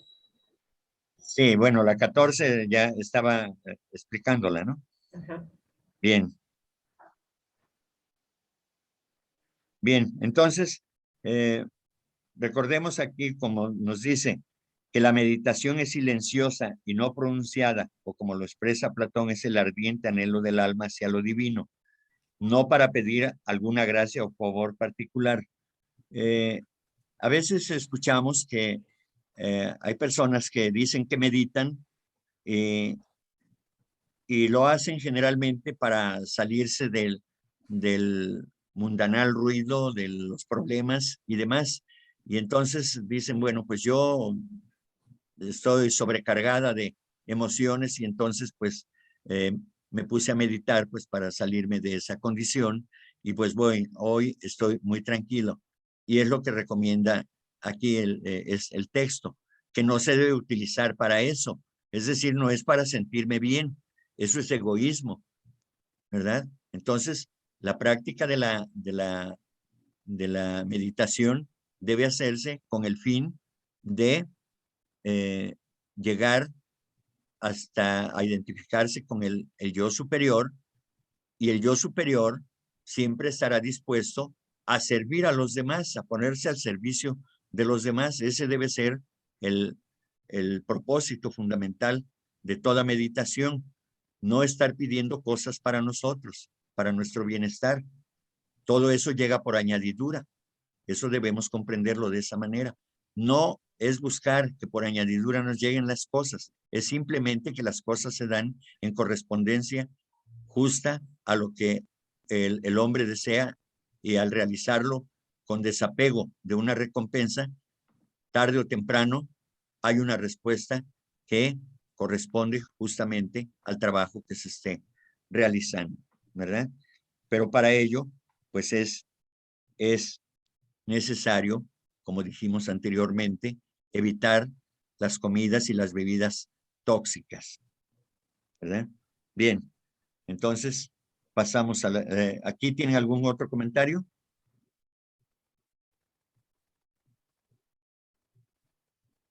Bien, pasamos a la pregunta, el punto número 15. ¿No es, por lo tanto, la teosofía un sistema nuevo, como creen algunos? La respuesta es, solo la gente ignorante puede considerarla de esta manera. En su ética y enseñanza, si no de nombre, es tan antigua como el mundo, así como es entre todos el sistema más amplio y católico. Recordemos que católico quiere decir universal.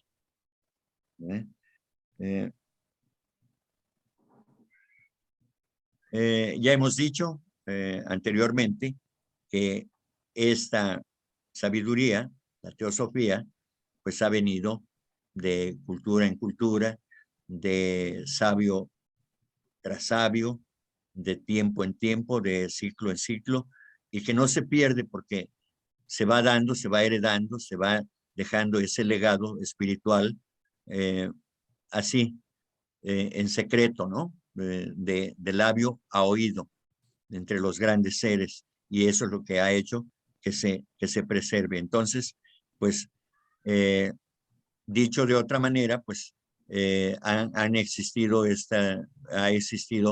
esta teosofía, pero aparece con otros nombres seguramente, ¿no? Escondido en filosofías y hasta en religiones, desde luego, pero en las religiones es la parte oculta, el corazón, la esencia de esas enseñanzas, ¿sí?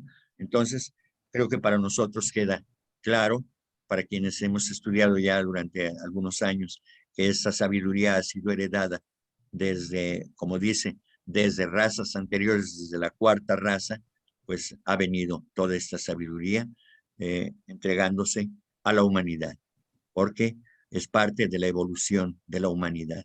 Por lo tanto, no va a detenerse. Y a nosotros nos toca ahora compartir esos conocimientos de esta manera. Bien.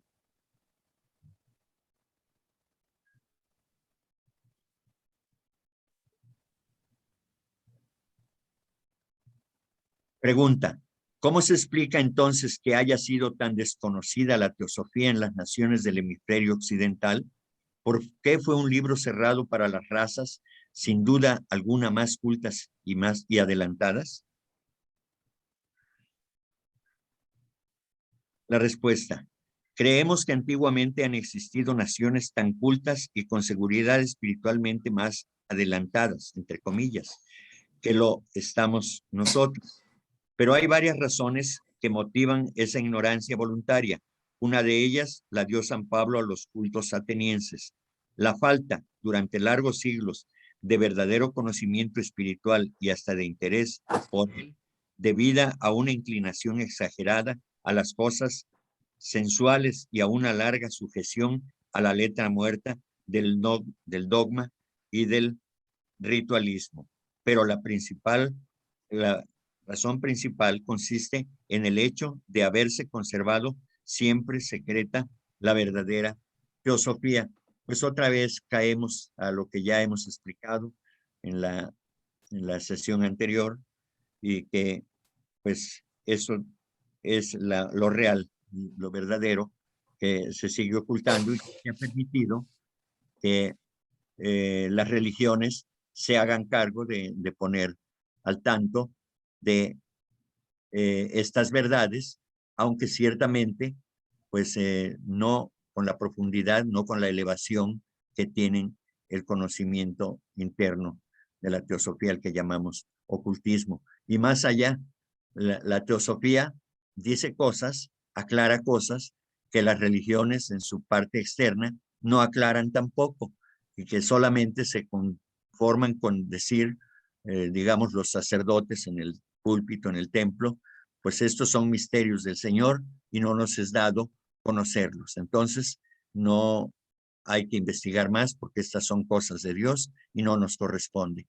Y es así como frenan a las personas, a los corazones, a las mentes que están deseando alcanzar algo más, mientras no encuentran respuesta, pues siguen navegando en la incertidumbre. Entonces, creo que para nosotros es importante el que tengamos estos conocimientos que por lo menos nos ayudan a tratar de descifrar los mensajes que hoy podemos leer, tomar una Biblia o cualquier otra escritura de las llamadas sagradas de las diferentes religiones y poder tratar de interpretar qué es lo que nos están tratando de decir ahí en los mensajes que vienen en los textos correspondientes. Y eso yo creo que vale la pena reflexionarlo porque sin duda es algo que nos hará ir más allá de lo que hemos recibido y que para eso estamos, para investigar para tratar de alcanzar no solo el conocimiento, sino también una forma de transitar en la vida para mejorar y hacer las cosas de mejor manera. Eso es lo que el conocimiento debe otorgarnos y transformarlo, como se dijo anteriormente, en la cosa práctica que se haga sabiduría y que sea en beneficio de los demás fundamentalmente. Eso es de lo que se trata, porque nosotros podemos tener ese conocimiento y podemos practicarlo para nosotros, pero si no lo transmitimos, si no lo enseñamos, si sobre todo con el ejemplo no hacemos que esta sabiduría se manifieste, entonces es como si no lo hiciéramos, como si no lo tuviéramos. Es necesario que con nuestras acciones tratemos de ejemplificar aquello que vamos aprendiendo, que vamos comprendiendo y que por ello ponemos en práctica. Es cierto que esta es la parte más difícil. Aprender para algunos será muy fácil, para otros no tan fácil, para otros será difícil, pero para todos en general, hasta para los más intelectuales, pues no resulta muy fácil poner en práctica estos conocimientos. Entonces, es necesario que tomemos en cuenta esto porque no es algo que se dé de la noche a la mañana. Son una larga cadena de encarnaciones, de experiencias dolorosas, de experiencias gozosas y de aprendizaje, lo que nos lleva finalmente a comprender estos mensajes y lo más importante es que podamos en su momento poder practicarlos para que se transformen verdaderamente en sabiduría. De lo contrario, solamente estaremos utilizando el intelecto para nuestro beneficio personal y eso no ayuda ni a la humanidad ni a nosotros en lo personal para trascender, para elevarnos, para avanzar en nuestro estado evolutivo. Es menester que tomemos conciencia de todo esto y que vayamos leyendo y vayamos comprendiendo, como se dice entre líneas, algunos aspectos de esta enseñanza y que algo que podamos mejorar, pues lo hagamos. Una sola cosa que mejoremos en esta vida es avance y que procuremos no retroceder, es decir, no caer en más errores. Pero con una sola cosa que mejoremos en nuestro carácter, en nuestra manera de ser, estaremos avanzando y con nosotros, con ese avance, estará avanzando la humanidad. Desde luego que, repito, no es sencillo, pero sí podemos hacerlo, claro. Si los grandes seres han podido, si los que nos han marcado el camino, el sendero a seguir, nosotros podemos seguir esas huellas, pero no es fácil. Es menester poner todo de nuestra parte, todo el empeño, todo el esfuerzo que sea necesario, si fuera necesario el esfuerzo, porque hay a quienes se les facilita más. Entonces, para aquellos a los que no les es muy esforzado el poder acceder a esta práctica, adelante. Y para quien no esté en esa condición, pues habrá de trabajar mucho, pero sobre todo en aquello que considere que sí puede llevar a cabo. No estar tratando de dar saltos, no estar tratando de alcanzar un objetivo superior, olvidándose de objetivos más pequeños, pensando que el objetivo superior es más grande y esto hará que le haga de la noche a la mañana un ser sabio. No, hay que ir paso a paso. La sabiduría se alcanza paso a paso, no a saltos. La evolución no da saltos. La evolución es poco a poco, paulatinamente. No hay que, digamos, intentar dar un salto mortal al vacío sin saber qué hay más allá. Seamos conscientes de esa responsabilidad y hagamos solamente lo que nosotros probando creamos que sí puede llevarse a cabo. Lo que no, pues dejarlo ahí para el futuro y enfocarnos precisamente en aquello que sí podemos realizar. Y claro, esto pudiera hablar de que yo estoy pidiendo que seamos conformistas, de ninguna manera, pero sí hay que ser conscientes de que aquello que intentemos realizar, sea verdaderamente realizable, alcanzable por nosotros. Y desde luego, si deseamos alcanzar algo más arriba o más adelante, más grande, pues sabemos que debemos hacer un esfuerzo sincero, honesto, responsable, para que podamos llevarlo a cabo. De lo contrario, pues solamente pues, nos estrellaremos ahí en la pared porque no supimos visualizar que había un obstáculo muy grande y que no íbamos a poder traspasarlo, trasponerlo. Bien, ¿algún comentario aquí? Bien, vamos a continuar.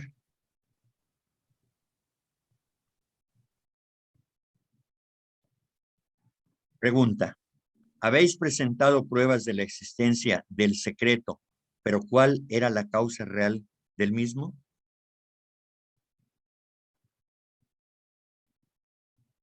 Respuesta. Las causas eran las siguientes. Primeramente, la perversidad de la naturaleza del hombre vulgar y su egoísmo, tendiendo siempre a la satisfacción de sus deseos personales en detrimento del prójimo. A semejantes seres jamás se les hubiese podido confiar secretos divinos. En segundo término, su incapacidad para conservar los conocimientos sagrados y divinos limpios de toda degradación. Esta última fue la causa de la perversión de las verdades y símbolos más sublimes y de la transformación gradual de las cosas espirituales en formas antropomórficas y comunes. En otras palabras, el rebajamiento de la idea divina y la idolatría. Bien. Vemos aquí que como punto central se cita al egoísmo como ese obstáculo que nos incapacita para ir más adelante en el conocimiento y en la práctica de estas verdades. Claro que esto va en detrimento de los demás porque siempre habrá víctimas de un ser intelectual que es egoísta y que busca estar por encima de los demás y que no le importa finalmente lo que pueda pasarles a los demás. Si yo, atropellando los derechos de los demás, obtengo beneficios y eso me satisface, pues encantado de la vida lo seguiré haciendo. Pero eso es un error y por ello se guardan estos secretos para que los imprudentes, los ignorantes, no acometan actos que lesionen a los demás, es decir, la naturaleza o quienes están encargados de preservar estos secretos son responsables de tales acciones y por lo tanto hacen bien, por lo que se ve, en no proporcionar estos secretos, estos conocimientos elevados y que tienen un poder, pero que ese poder puede dañar no solamente al que los recibe, sino a otros también. Y eso es lo que se ha evitado generalmente, ¿no? Bien. Y desde luego que, como dice aquí en segundo término, es la incapacidad del hombre, del irresponsable, del ignorante, de preservar o de conservar esos conocimientos sagrados limpios de toda degradación. Una persona egoísta, una persona vacía de valores, pues obviamente que no hará buen uso de estos conocimientos sagrados y que en consecuencia los utilizará egoístamente para perjudicar a otros. Entonces, se trata de que gradualmente se vayan otorgando estos conocimientos a quienes los merezcan. Dice la señora Blavatsky que no hay corona sin mérito, es decir, para tener aquello, para poder acceder, hay que merecerlo. ¿Sí?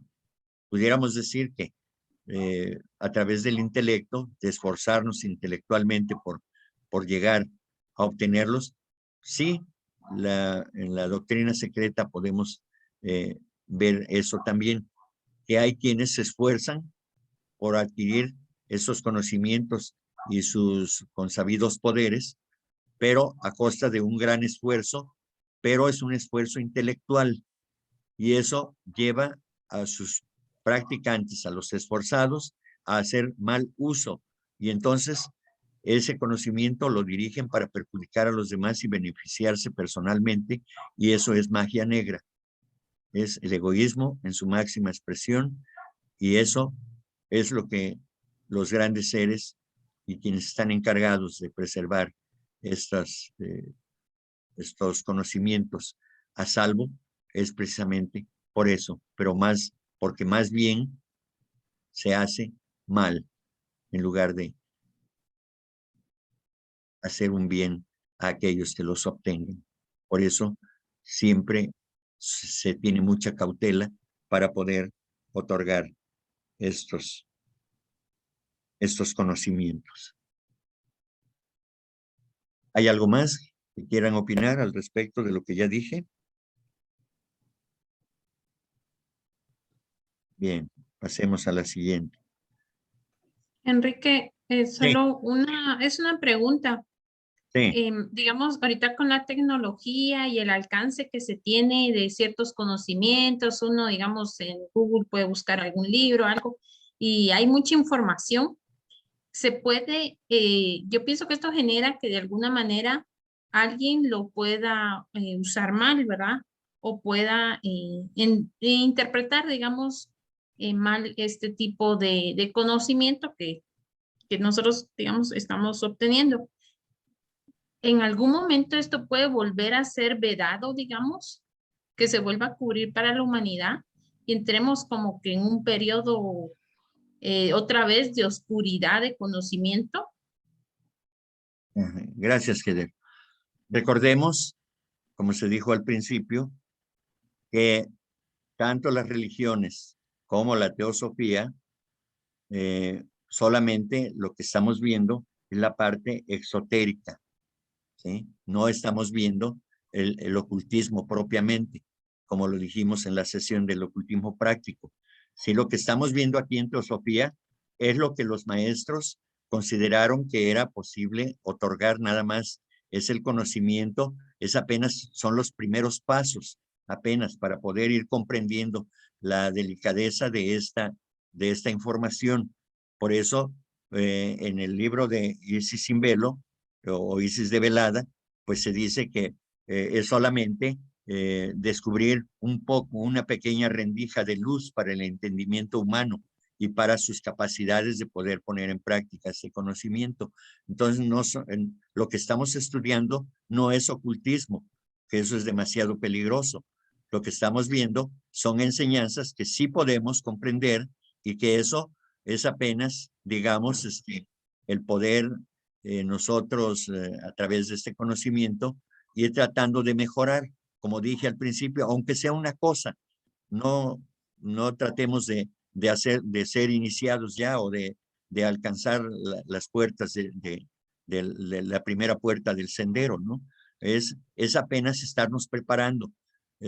Algunos estarán más cerca, otros estamos más lejos de esa posibilidad, pero no hay preocupación en ese sentido. Se dice en la doctrina secreta que los maestros dan los conocimientos que se pueden dar solamente, y que si alguien, un científico, un religioso, un devoto o un filósofo descubre algo que puede dañar a la humanidad y desea ponerlo en práctica, los maestros de sabiduría están atentos a todo eso y entonces desvían su atención para que sea un fracaso su experimento. Entonces, no estamos solos en esta tarea y ellos siempre estarán cuidando de que no vayamos más allá para no perjudicar a la gran masa que es la humanidad. Entonces, creo que no hay por qué preocuparse, pero sí es importante que una vez de que sabemos que cualquier conocimiento que utilicemos para aprovecharnos de los demás, pues eso, aunque no seamos iniciados y aunque no sean cosas ocultas, cosas secretas, cosas de ocultismo práctico, pues es necesario que entendamos que también eso es egoísmo y que sí nos perjudica, porque perjudicamos a los demás. Entonces, tenemos que tener cuidado también ahí, sin que sea ocultismo, es necesario que pongamos atención en nuestro actuar cotidiano. ¿Sí? Cualquier acción o una serie de acciones egoístas, pues sí, van en perjuicio de nuestro propio desarrollo. Entonces hay que tener cuidado, pero no de estas verdades de las que se habla acá, son de las verdades internas más profundas que se denominan ocultismo. Bien, Muchas gracias. de nada. Bien, Entonces, com isso podemos nos quedar assim tranquilos, porque de uma certa forma os grandes entendedores, se alguém se liga com uma intenção mala, como que se diz, se vai sacar a visão desta pessoa para uma outra entrada, verdade? Outro caminho, que não seja o cultismo. Eso entonces podemos estar tranquilos, ¿verdad? Yo sí, con miedo. sí, creo que sí. Es lo que le decía justamente a Heather.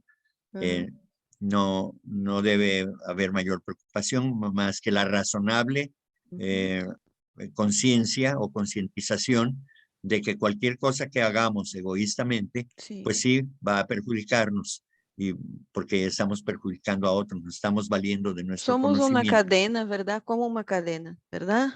Sí, Entonces, sí, ok. totalmente. Estamos unidos.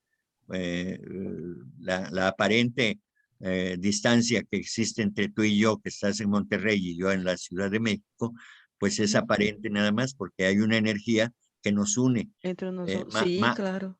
Más allá de que podamos ver nuestros rostros ahora con la tecnología y que nos podamos escuchar, pero lo verdaderamente importante es de que la misma energía que une a los astros, a los planetas, a las constelaciones, es la misma energía que nos hermana, que nos une, y eso es el significado de la gran fraternidad universal.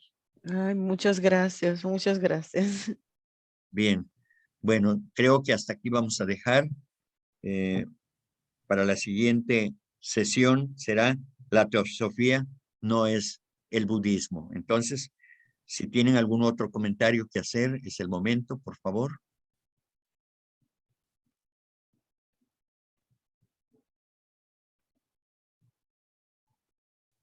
Pues muy claro, excelente exposición, Enrique, muchísimas gracias. Reforzamos muchas dudas, muchos conocimientos que han quedado por ahí un poco atorados, pero gracias por reforzarnos y ayudarnos a reflexionar profundamente en estos conocimientos tan extraordinarios. Gracias.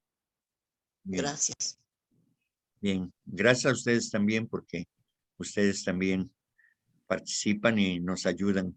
Nos ayudamos entre todos. Somos esa comunidad que busca esa unidad de conciencia que nos permita colaborar unos con otros. Ese es el propósito de estas exposiciones y de impartir o de compartir, mejor dicho, el conocimiento que hoy tenemos a la mano.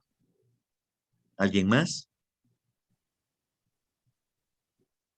Precisamente el año pasado, Enrique, me acuerdo que en Jueves Santo nos hice una charla buenísima de los misterios del Cristo, creo que sí, no recuerdo. No Qué era lástima, qué bueno. ¿O cómo era? No el sé, pero simbolismo de la Semana Santa.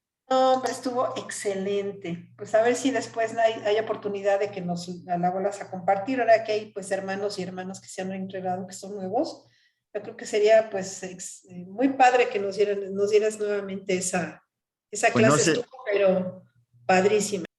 no recuerdo si está en YouTube o está pero creo que sí está en YouTube. Sí la subieron, está subida. Pues si está ahí, nos las puedes compartir ahora para Semana Santa. Bueno, pues será un buen regalo para todos. Bien, voy a buscarla. Lo agradecemos mucho. Bien. ¿Alguien más?